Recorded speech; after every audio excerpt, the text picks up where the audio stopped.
Hello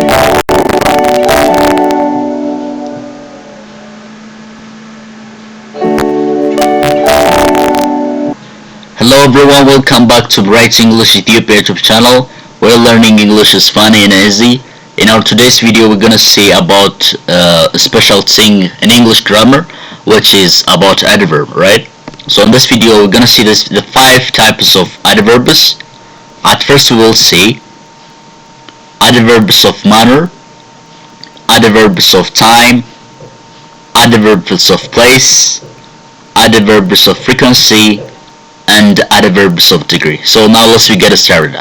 Before we get started, I encourage you to subscribe, like, and share this video. Okay, what is an adverb? An adverb is a word that gives extra information about a noun.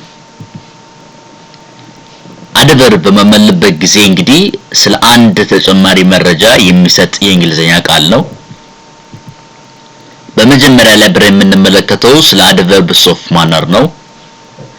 Those adverbs tell how something is done. እንግዲህ adverbs of manner በመልበት ጊዜ እነዚህ ተወሳኮች አንድ ነገር እንዴት እንደሚደረግ የሚነግሩን የadverb አይነቶች ናቸው።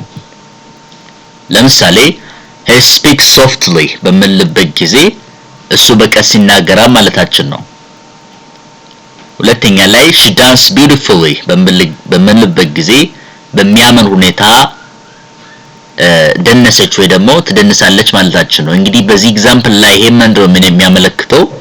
just ይሄ this is sentence which is written by adverbs of manner, and then I didn't know it's actually showing us something how it's done. አንድ ነገር እንዴት እንደተደረገ እየገለጸልን ነው ያለው። እዚህ softly የሚል ቃል እና beautifully የሚል ቃል adverbs of manner ነው። በነገራችን ላይ adverbs of manner ላይ ልታስገቡ የሚገባችሁ ቃላቶች ምንድናቸው? ly ናቸው ማለት ነው። መጨረሻ ላይ ይሄንን just እንደ suffix ልታስገቡ ይገባቸዋል። እንግዲህ በዚህ ኤግዛምፕል ላይ ይሄ ምንድነው የሚያመለክተው? እንዴት አንድ ነገር እንደተካሄደ ይገልጻል። አሁን ለምሳሌ እሱ በቀስ ያወራ በሚልበት ጊዜ ቀስ በሚል ቃል የምትል ቃል ምንድነው? እንዴት አንድ ነገር እንዴት እንደተፈጸመ ይገልጻል። ሁለተኛ ደግሞ በሚያምር ሁኔታ፣ በሚያስጠላ ሁኔታ ሳይሆን በሚያምር ሁኔታ ስለሆነ አንድ ነገር እንዴት እንደተካሄደ ልንገልጽ ስለናል ማለት ነው፣ ወይ ደግሞ ለማየት ይችላል በዚህ adverbs of manner ውስጥ ማለት ነው። ሁለተኛ ላይ adverbs of time ነው። Those adverbs tell us when something happens. እንግዲህ እነዚህ adverbs of time የምንልበት ጊዜ የሆነ ነገር ሲከሰት ይነግሩናል። ለምሳሌ I will call you tomorrow በምንልበት ጊዜ ነገ እደውልልሃለሁ ማለታችን ነው፣ ወይ ደግሞ እሰውክልሃለሁ ማለታችን ነው። እንግዲህ በዚህ ኤግዛምፕል ላይ ምንድነው አንድ ነገር መቼ እንደሚፈጸም የነገረን ነው ያለው። This is an action which will happen tomorrow probably. አንድ ነገር ነገ የሚፈጸም ከሆነ just adverbs of time ወይ ደግሞ የጊዜ ተወሳከ ግሶችን ልትጠቀሙ ይገባል። ሁለተኛ ኤግዛምፕል ላይ they arrived early በመለበት ጊዜ እነሱ ቀደም ብሎ መጡ ያልናለው። until now it is just showing an action, right? An action when it will be happen. አንድ ድርጊት መቼ እንደሚፈጸም እየነገረን ነው ያለው ማለት ነው። the adverbs of time. ሶስተኛ ላይ adverbs of place ነው ወይ ደግሞ የቦታ ተወሳከ ግሶች የምንላቸው። Those adverbs tell where something happens. እንግዲህ adverbs of place ምን ይገልጻሉ? የሆነ ነገር የት እንደሚከሰት ይነግራሉ። ለምሳሌ she's sitting outside በምንልበት ጊዜ እሷ በውጪ ተቀምጣለች ማለታችን ነው። ሁለተኛ ላይ the kids are playing upstairs. ህፃናት በላይ የተጫወቱ ናቸው በምንልበት ጊዜ just ይሄ አንድ ነገር የት እንደተከሰተ እንዳለ ነው የሚገልጸው። ለምሳሌ outside የሚል ቃል ምንድነው? ይሄ ውጪ ማለት ነው በአማርኛ ስንተረጉመው። ውጪ እንግዲህ is just adverbs of place. ይህ የadverbs of place ነው because ቦታን ይገልጻል ስለሆነ ማለት ነው።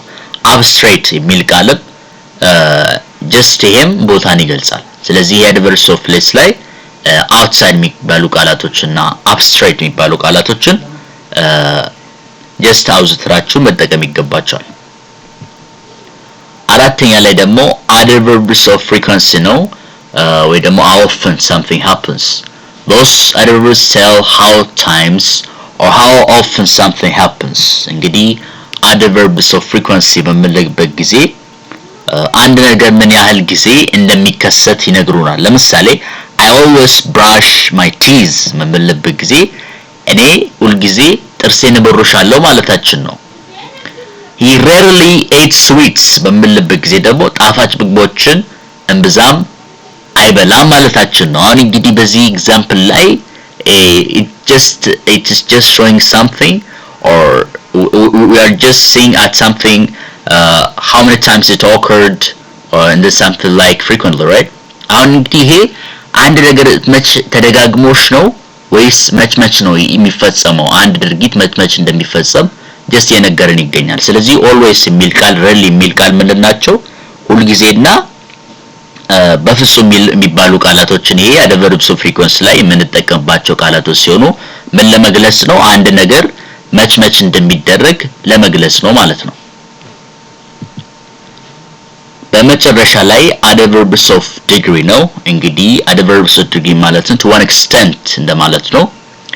Those adverbs tell how much or to what a level something happens. እንግዲህ adverbs of degree በምንልበት ጊዜ አንድ ነገር ምን ያህል ወይም በምን ደረጃ እንደሚከሰት የሚነግሩን የadverb አይነቶች ናቸው። ለምሳሌ she's very tired በምንልበት ጊዜ እሷ በጣም ደክማለች ማለታችን ነው።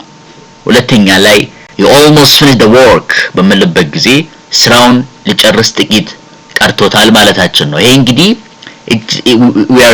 it is just refers to a degree ነው የሚያመለክተን ወይ ደግሞ አንድ ነገር ምን ያህል እንደተፈጸመ ወይ ደግሞ በምን ደረጃ እንደተከሰተ ይገልጻሉ ማለት ነው። አሁን ለምሳሌ she's very tired በምንልበት ጊዜ እሷ በጣም ደክሟታል ማለታችን ነው። very የሚል ቃል የadverbs of degree ቃል ሲሆን very በጣም እንደማለት ነው። እንግዲህ በጣም የሚል ቃል ይሄ ዲግሪን ያመለክታል ማለት ነው፣ ምን ያህል እንደሆነ አንድ ነገር። almost የሚል ቃል ደግሞ በቃ አንድ ነገር ቦታው አልደረሰም ግን በመሃልም አለ just ቦታው ሊደርስ ካለ almost እንላለን ማለት ነው።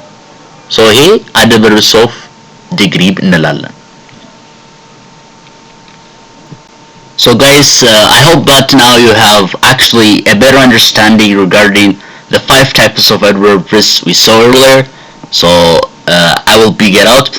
Please don't forget to like, share and subscribe this video. See you next time.